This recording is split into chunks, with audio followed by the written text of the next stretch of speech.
Okay, so this happens because of the things that have happened generally in the past. So bad past experiences, and I think we can all relate to having bad past experiences with sales in some sort of manner.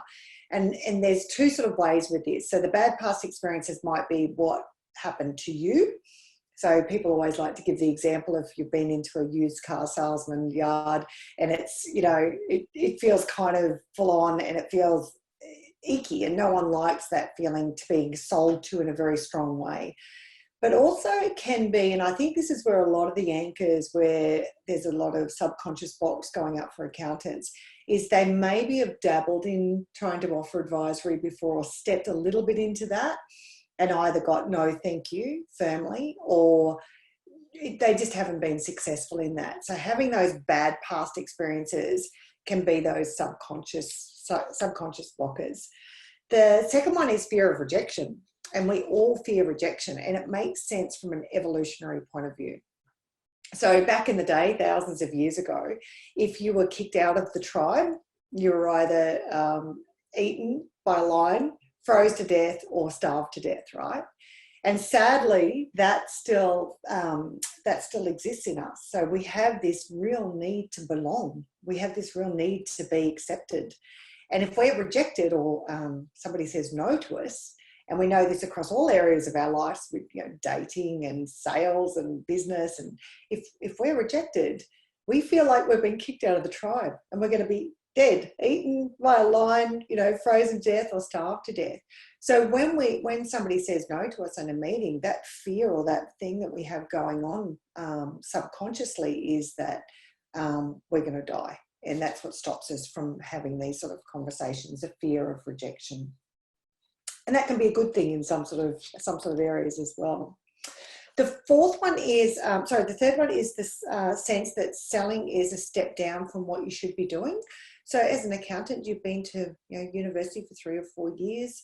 You've mastered your skill. You've been doing it mostly for many years. And sales just doesn't seem to be part of what you do. So it's like that's either somebody else's job, or because we've been so lucky, and it has been, we're so lucky as accountants to have work that's driven by the ATO deadlines. So work flows in and we don't really need to have to push for more clients or to be able to, push to get more work. So that feeling that sales is just not part of what I do, but sales is part of what every business owner needs to learn. It's a skill, and it's a skill that you can learn, or anyone can learn.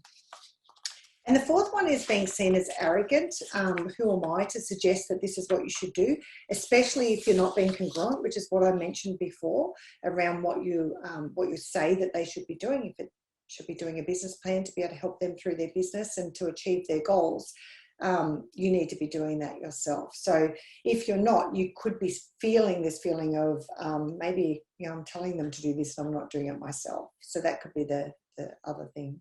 If I suggest that they do this and they don't succeed with it, or it goes belly up, or it's not the right suggestion, I think what accountants believe, because they've been so used to giving the suggestions, and that is the way to do it with compliance, that's very measurable with compliance.